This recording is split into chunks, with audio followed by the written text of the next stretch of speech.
오늘 열왕기하 1장 말씀입니다.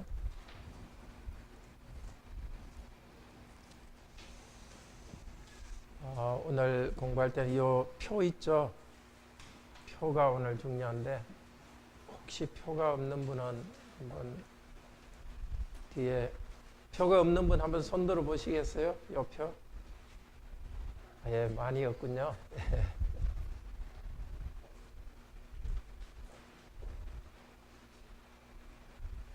좀 나눠주시겠어요? 뒤쪽에 표가 여유 있을 건데 오른쪽에 보면. 네. 표가 없는 분 한번 손 들어주세요. 네. 다 좀 나눠주십시오. 손 들고 계시면 나눠주실 겁니다.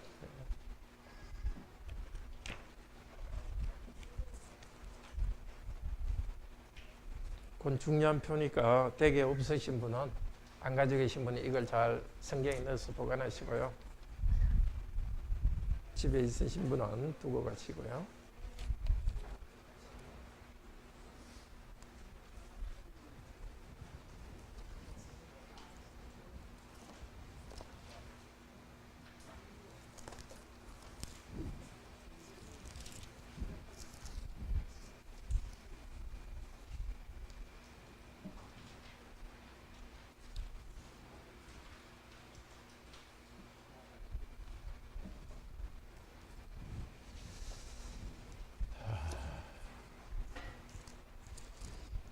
열왕기하 오늘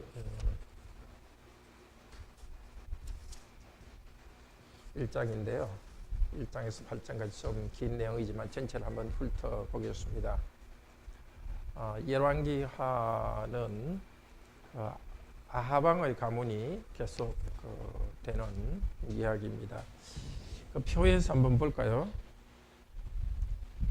가운데 다윗, 솔로몬 있고 약간 분홍색으로 된 게 이게 북쪽 이스라엘입니다. 그리고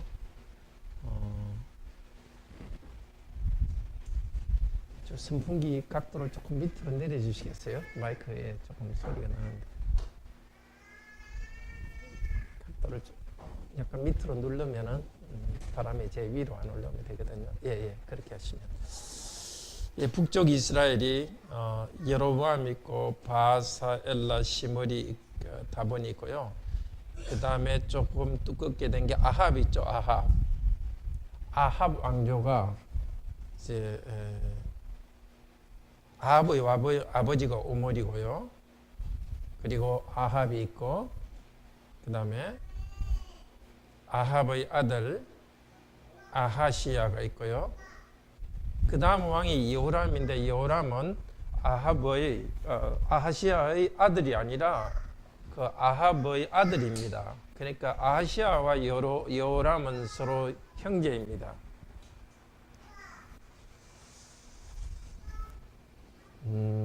그러니까 지금 아하시야 여호람 왕 때의 이야기가 열왕기상 마지막 장하고 22장하고 또 열왕기 하에 계속됩니다. 그리고 나중에 나오겠지만은 남쪽 유다가 이제 파란색이거든요. 여호사밧하고 아합은 사돈 관계가 됩니다. 왜냐하면은 여호사밧의 아들 여호람이 아합의 딸과 결혼합니다. 아합의 딸은 여호람 밑에 있는 아달랴라고 있죠. 아달랴. 이 여자인데 아합의 딸이에요. 여호람의 왕비인데 자기가 반역을 일으켜서 왕이 돼요.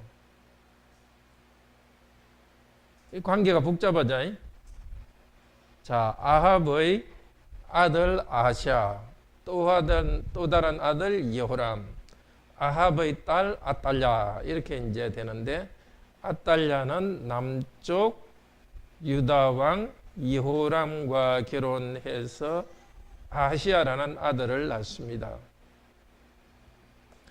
자, 그러니까 어떻게 되죠? 남쪽의 여호람과 북쪽의 여호람은 어떤 관계죠? 자형, 천ham 관계입니다. 그리고 남쪽의 아하시아는 북쪽의 여호람을 외삼촌이라 부르죠. 근데 복잡한 게 북쪽 이스라엘의 아합의 왕의 아들 두 명이 아시아 여호람으로 있죠. 왕을 잇는데 남쪽 유다 보면 여호람 아시아로 또 왕 이름이 그렇게 돼요. 복잡하죠. 그러니까 이 표를 안 보면 혼돈돼요. 저도 이번에 이 표를 보고서 좀 정리가 됐어요. 북쪽은 아시아 여호람이고 남쪽은 여호람 아시아로 그렇게 됩니다. 그러니까 남쪽의 여호람 아시아 아달랴 인 전부 다 북쪽 아합 가문과 연결되는 거예요. 그래서 하나님께서 아합 왕을 왕조를 심판하는데 이 아합 왕조에 대한 심판 이야기가 오늘 뒷부분에 나올 거예요.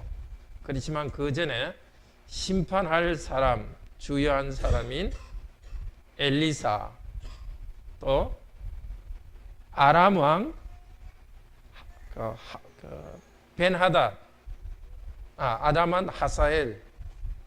아람은 제일 밑쪽에 보면 초록색으로 된 거 있죠. 이게 아람 왕이거든요. 하나님께서 아람 왕 하사엘을 세우셔서 아합 왕 가문을 심판하세요. 그리고 또 북쪽에 다시 보면 아합의 다음에는 예후 있죠. 예후를 통해서 아합 가문을 심판하실 거예요. 그러니까 다시 표에서 보면은 그 위쪽 줄에 회색으로 된 엘리사라고 있죠. 엘리사, 그 밑에 있는 예후, 분홍색, 제일 밑에 가면 하사엘. 요 세 명이 아합 가문을 심판할 거예요. 이에 대한 예언을 이미 했죠. 열왕기상 19장에 하나님께서 엘리야에게 이야기했어요. 엘리사의 선생인 엘리야 선지자에게 이야기했죠. 엘리야야, 낙담에 있지 마라. 너의 후계자 엘리사, 이스라엘 왕 예후, 그리고 아람 왕 하사엘 세 사람이 아합 가문을 벌할 것이다. 이렇게 한 그것이 오늘 예언에 이루어집니다. 자, 열왕기 상 22장 부분을 안 하고 사실은 넘어갔었어요. 열왕기상 22장 뒷부분에 보면은 이스라엘의 악한 왕, 그 유다 왕 여호사밧과 이스라엘 악한 왕 아샤에 대해서 기록했습니다. 자, 유다의 왕 여호사밧, 여기 여호사밧 이렇게 표에서 보이죠? 그 다음에 이스라엘의 악한 왕 아샤는 누구죠? 여호사밧과 사돈 관계에 있는 사람입니다. 그에 대해서 이야기했고, 이제 열왕기하는 아샤에 대한 이야기입니다. 어느 아샤냐면은 이스라엘 왕 아샤 이야기입니다. 그리고 엘리야는 북쪽에서 예언 활동을 했습니다. 엘리사도. 자, 이 악한 왕 아샤 병이 들었는데 바알 제사장에게 병이 나을지 안 나을지를 물으러 갔어요. 그래서 하나님께서 엘리사에게 말씀하셨어요. 그 아샤 왕이 보낸 심부름꾼에 가서 이야기하라. 왜 이스라엘에는 선지자가 없어서 우상에게 묻느냐? 생깁니다. 우리도 하나님께 기도하면 되는데 하나님께 기도하지 않고 하나님 뜻을 깨달아야 되는데 여기저기 사람한테 물으러 가고 그런 일을 물론 사람의 이렇게 묻기도 하고 도움을 받아야 되지만 하나님께 기도하지 않고 사람의 도움만 받으려 하는 것은 그 사람이 우상이 될 수 있습니다. 자, 엘리사가 이 말을 했다는 이야기를 듣고서 이 왕이 보낸 그 신분호권이 왕한테 다시 돌아왔습니다. 어떻게 생겼더냐, 이렇게 외모를 물어보니까 엘리사인 거예요. 그래서 엘리사를 보내러 군인을 보냈죠. 50명 군인을 보냈고 50부장을 딸려 보냈습니다. 근데 엘리사가 산 꼭대기에 앉아 있습니다. 엘리사야, 왕이 너를 부른다. 이렇게 하는 엘리사가, 내가 만약에 하나님의 사람이면 불이 내려와, 아니나 다를까 하늘에서 불이 내려와 가지고 그 군인들을 불살라 버렸어요.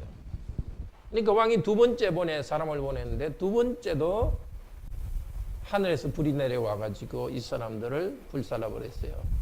세 번째 보냄을 받은 이 백부장은 무릎을 꿇고 빌었어요.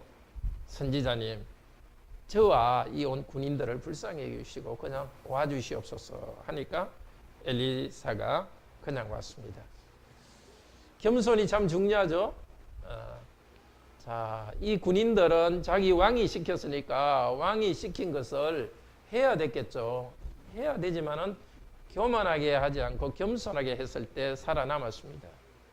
우리도 어쩔 수 없이 어떤 일을, 직무상 어떤 일을 해야 될 때 하나님 앞에 겸손히 하는 일이 참으로 중요합니다. 자, 엘리사가 혼돈했습니다. 엘리사가 아니라 엘리야입니다. 제가 지금 혼돈했습니다. 아직 엘리사가 아니라 엘리야가 일할 때입니다. 전부 다 교정하십시오, 머릿속에. 엘리야가 지금 이렇게 한 겁니다. 엘리야가 아시아 왕에게 이야기합니다. 당신이 바알 신에게 물으러 가려고 했기 때문에 당신이 그냥 죽을 것이다. 엘리야가 말한 대로 이 표를 한번 보시겠어요? 표에는 아샤가 죽고, 아샤는 아들이 없었기 때문에 그 동생 여호람이 왕이 되었습니다. 이제 여호람 때의 이야기가 2장부터 8장, 9장까지 계속 이어집니다. 자, 2장은 제목 한번 읽어봅시다. 열왕기하 2장. 엘리야는 하늘로 올리우고 엘리야의 권능이 엘리사에게 계속됨.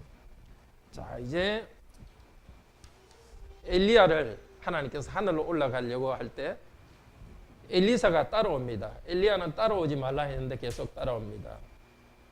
길갈로 갔고, 그 다음에 베델로 갔고, 여리고로 갔고, 여리고 동쪽, 요단 동쪽까지 따라왔습니다.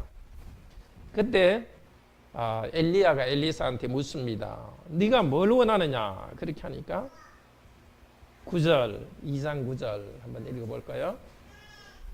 2장, 열왕기하 2장 9절 읽읍시다. 시작.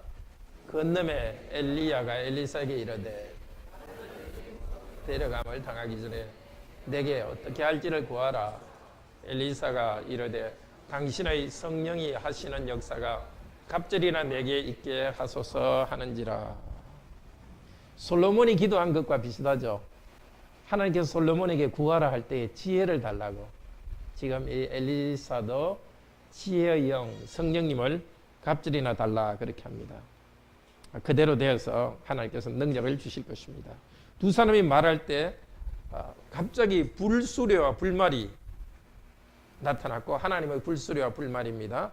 두 사람을 회오리 바람이 갈랐고, 엘리야는 회오리 바람을 타고 승천했습니다.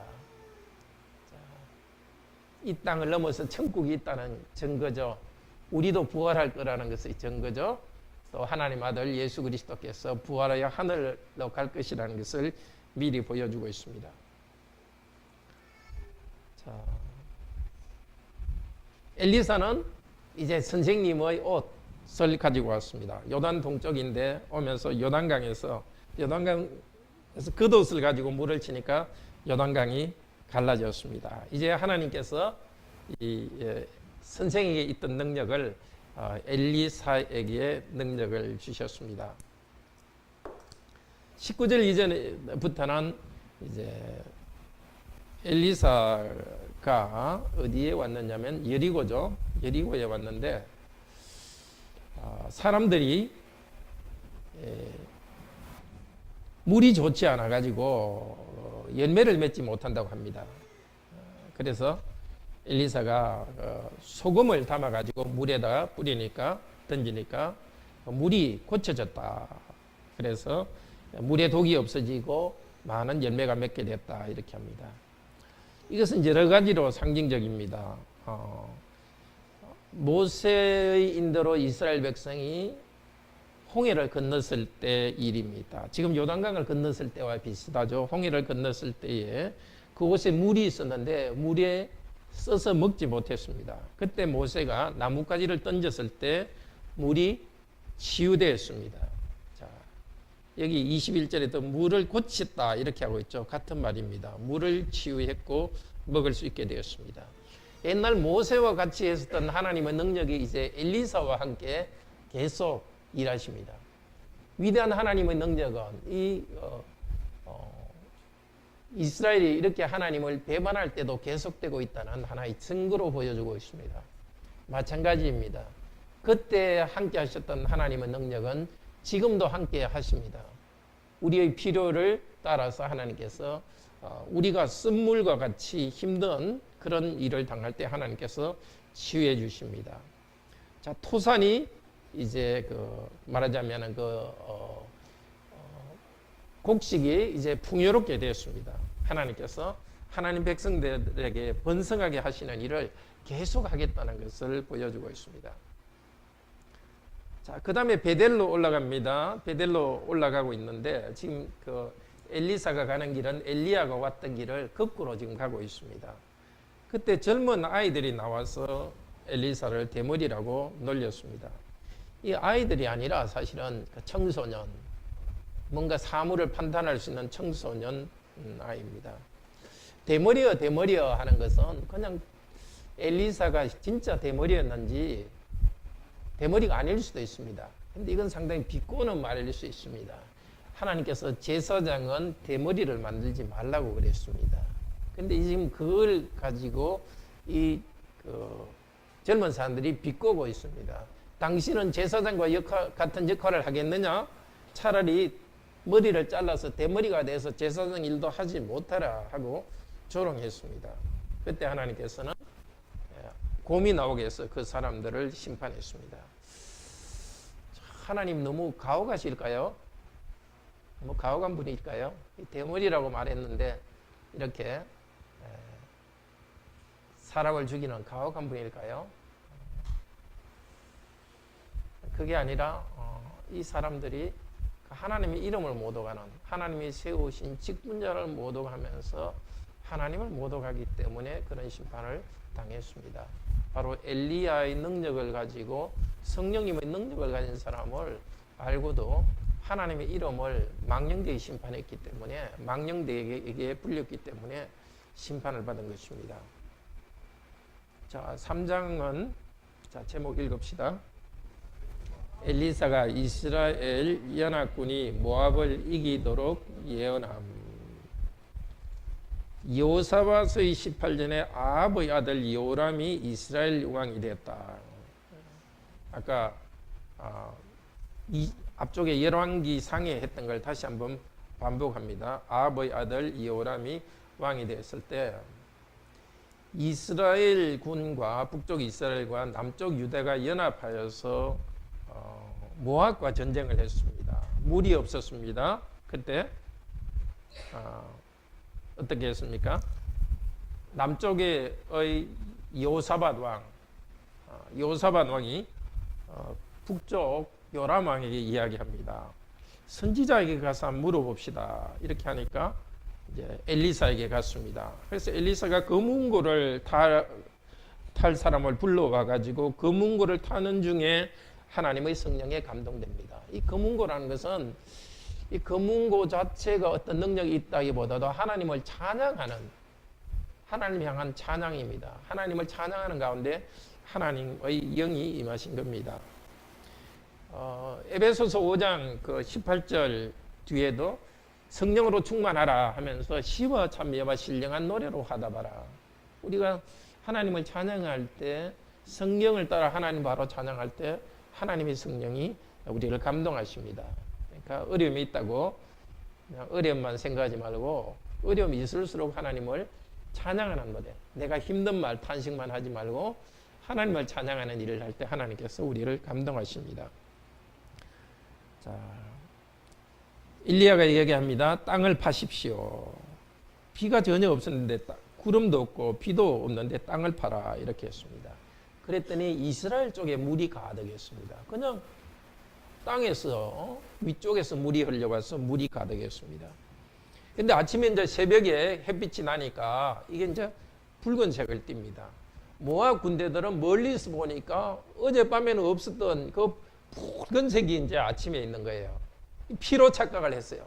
그래서 야, 북쪽 이스라엘과 남쪽 유다가 서로 싸워서 피를 흘린다 해갖고 그냥 뭐 무조건 달려온 거예요. 그러니까 이스라엘하고 유다 연합군이 그 사람들을 쳐서 이겼습니다. 그리고 지금 자꾸 북쪽 이스라엘, 남쪽 유다 왜 그렇게 하는지 알겠죠? 지난번에 이야기했지만 이스라엘은 남북이 분단되어 있었죠. 그래서 크게 봐서는 이스라엘이라 말하기도 하고 크게 봐서는 유다 나라라고 말하기도 합니다. 그렇지만 쭉 잘라서 북쪽에 있는 나라는 북쪽 이스라엘, 남쪽 유다라고 합니다. 우리나라도 북조선, 남한 이렇게 말하듯이 그렇게 나눠져 있습니다. 자, 열왕기하 4장 같이 읽읍시다. 제목, 이스라엘에서 엘리사의 기적을 통한 하나님의 공급하심. 자, 엘리사가 행한 기적들을 여러 가지를 하면서 그걸 말하고 있습니다. 왕에 대한 이야기는 전혀 나오지 않습니다. 이 목적은 이제 엘리사가 엘리야를 이어서 능력의 종이 됐다는 것을 나타내기 위해서 이 말을 합니다. 이 기록이 있습니다. 그리고 하나님께서는 이 악한 시대에도 능력을 나타내시는 능력의 하나님이라는 것을 가르치기 위해서 여러 가지 기적이 나옵니다. 사장의 첫 번째는 선지자 중에 한 사람이 죽었고 부인만 남았습니다. 그리고 두 아들이 있는데 빚을 져가지고 돈을 빌려준 사람이 두 아들을 노예로 삼으려고 합니다. 그때 엘리사에게 호소했습니다. 엘리사에게는 집에 기름 한 병이 있다는 걸 알고서 주위 사람한테, 이웃 사람한테 그릇을 많이 빌려와서 거기에다가 부으십시오. 했더니 기름이 끊어지지 않고 계속 나왔습니다. 그래서 그걸 갖다가 팔아서 빚을 갚고 자기들은 그걸로 먹고 살았습니다. 앞쪽에도 이런 기적을 행했죠. 생각납니까? 어떤 기적이 있었죠? 엘리야도 똑같이 행했죠. 그죠? 과부의 기름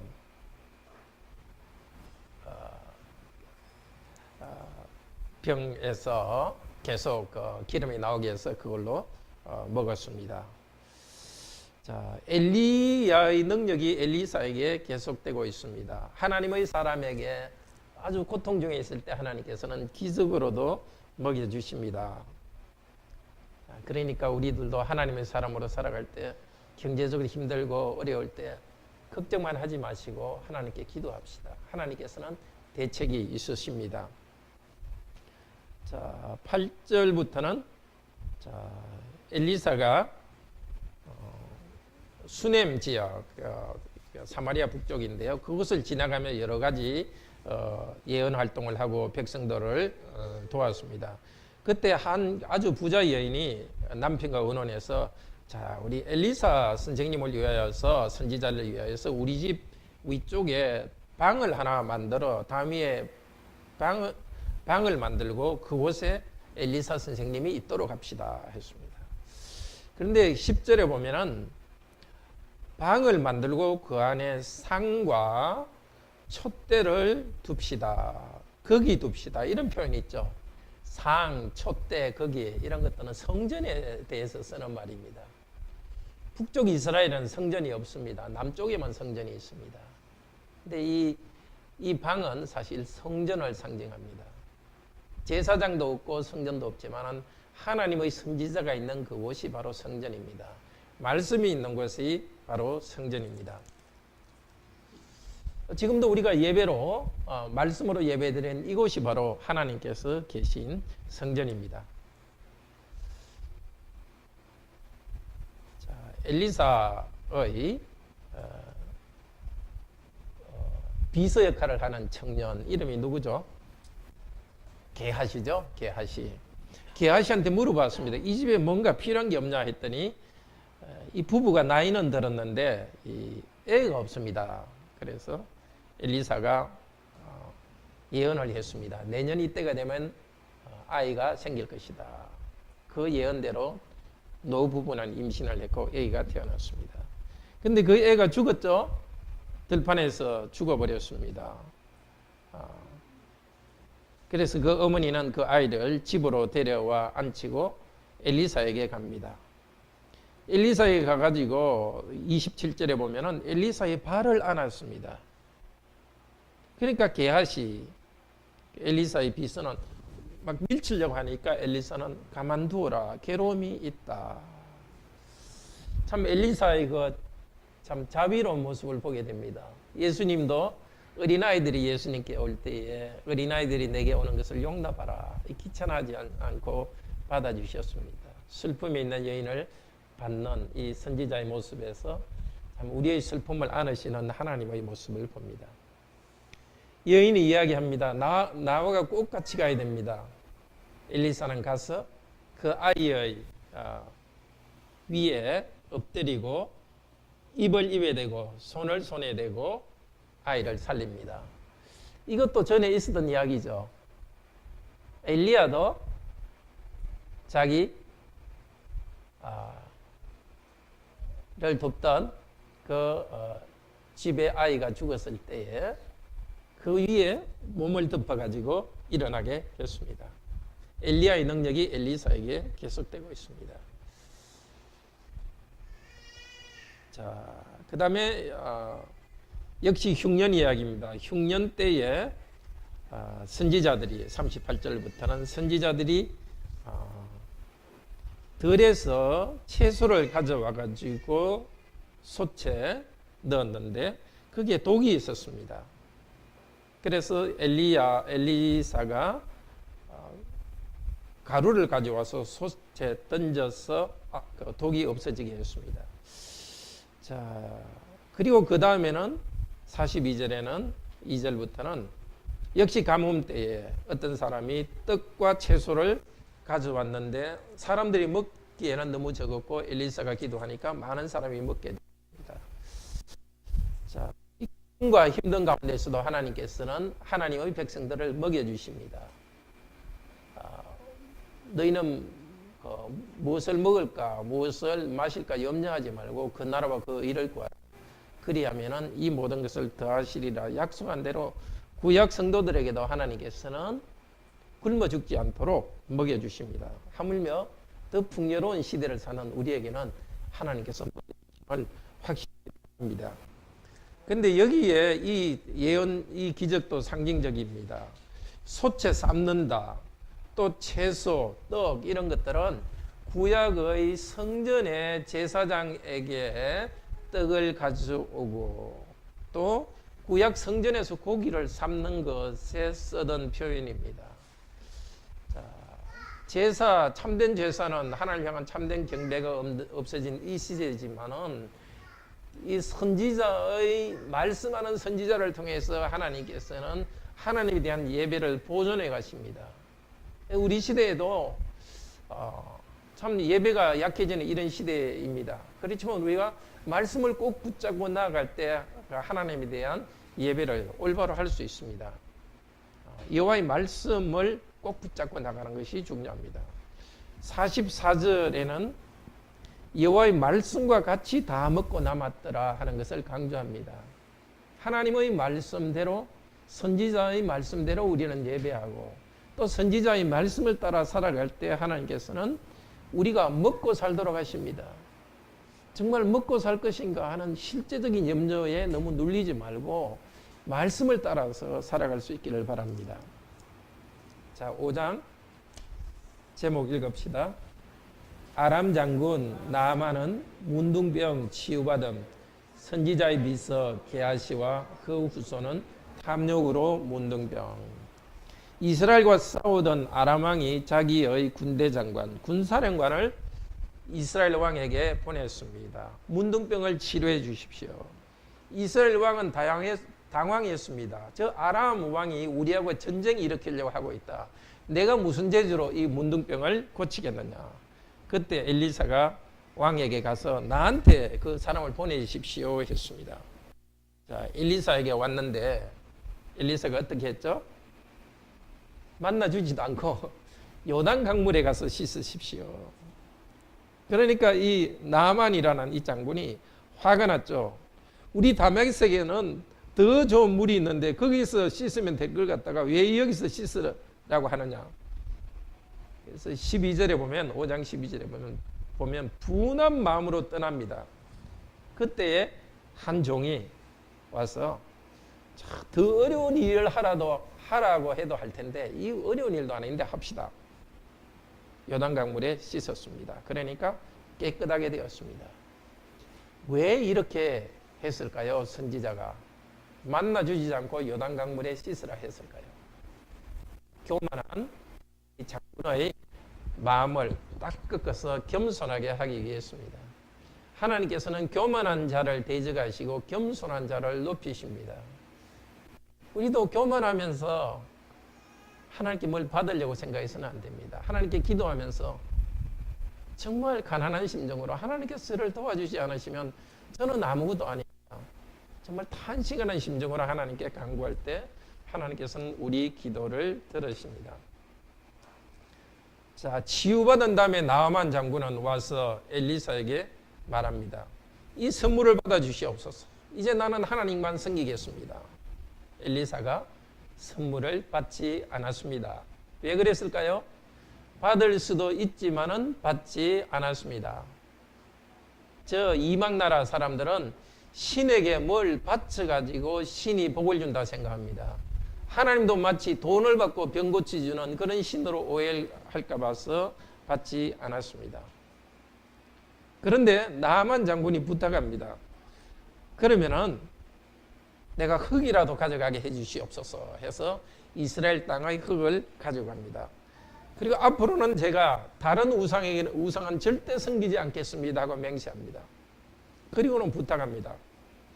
그런데 내가 우리 왕이 우상 들어가서 절할 때 나는 않지만 그 왕을 갖다 부축해 가지고 나도 있어야 됩니다. 왕이 절할 때 부축에 있어야 되니까 그래서 할 수 없이 왕을 따라서 왕이 절할 때 나도 굽히는 것을 허락해 주십시오. 이러니까 엘리사가 그래 그것은 허락해 주겠다 했습니다. 자, 여기에서 하나님의 자비를 보게 됩니다. 하나님을 믿고 새롭게 신앙생활을 할 때에 정말 하나님 뜻대로 살아가려고 하는데 아직은 내가 내 환경 때문에 하나님 뜻대로 완전히 순종하지 못할 때가 있습니다. 물론 우리는 온 힘을 다하여 하나님께 순종하고 하나님을 경배해야 됩니다. 그렇지만 내가 할 수 없는 어쩔 수 없는 환경 때문에 내가 해야 될 때 나는 우상을 섬기지 않지만 나는 악한 일을 하지 않지만 그곳에 있어야 할 때가 있습니다. 그럴 때 하나님께서는 우리의 마음을 아시고 참 그런 환경에 있는 우리들의 믿음을 받아들여 주십니다. 정말 내가 어떤 환경의 어려움 때문에 하나님 뜻대로 완전히 못하더라도 하나님께서 우리를 받아들여 주시는 그 사랑을 아시기를 바랍니다. 물론 나만은 지금 특수한 환경에 있었습니다. 그렇지만 우리는 나만처럼 그런 우상 숭배해야 될 환경은 없을 겁니다. 그래서 우리 나름대로 어떤 한계가 있을 때가 있을 것입니다. 그럴 때 하나님께서는 우리의 믿음의 한계를 받아 주십니다. 그리고 엘리사의 종은 물건이 탐이 나가지고 나만이 집으로 가고 있는데 가서 옷 2벌하고 다른 그 은을 가지고 왔죠. 그런데 어떻게 되었습니까? 문둥병에 걸렸습니다. 그때 엘리사가 한 말이 있습니다. 자, 26절 한번 읽어봅시다. 5장 26절. 엘리사가 이르되 한 사람이 수레에 내려 너를 맞이할 때에 내 마음이 함께 가지 아니하였느냐. 지금이 어찌 은을 받으며 옷을 받으며 감람원이나 포도원이나 양이나 소나 남종이나 여종을 받을 때이냐. 이스라엘이 타락해가지고 우상숭배하고 탐욕으로 나아가는 이때에 그것을 고치기 위해서 선지자를 세우셨고 그 계하시는 선지자를 돕고 있습니다. 그런데 그 사역으로 부름받은 그 선지자의 비서가 지금이 그런 은을 받을 때이냐 책망을 받습니다. 정말 이 시대 목사가 그런 점에서 더 탐욕에 빠지지 않고 참 올바로 살아야 되겠습니다. 뿐만이 아니라 우리 성도님들도 이 시대에 선지자 역할을 하시는 분들입니다. 탐욕으로 살아가는 이 시대에 이런 뇌물을 받듯이 이런 일들이 없기를 바랍니다. 자, 오늘도 시간이 내용이 많아서 여기까지 하겠습니다. 다음 주에 혹시 시간이 되면은 좀 더 하도록 하고 아니면 넘어가도록 하겠습니다. 같이 기도합시다. 자비로우신 하나님, 엘리야 시대는 가고 엘리사를 통해서 하나님께서는 말씀을 공급하고 하나님 백성들의 예배를 보존했습니다. 그리고 기적을 행하시면서 하나님의 능력을 나타내었습니다. 선지자들의 무리가 굶주림과 어려운 가운데 있었지만 그들이 죽지 않도록 능력으로 보존해 주었습니다. 우리도 하나님을 섬기고 살아갈 때 여러 가지 어려움이 있지만은 하나님 말씀을 따라 올바른 예배를 하고 갈 때에 저희들을 굶게 하지는 않을 것입니다. 하나님의 말씀을 따라서 순종하며 나아갈 수 있도록 하소서.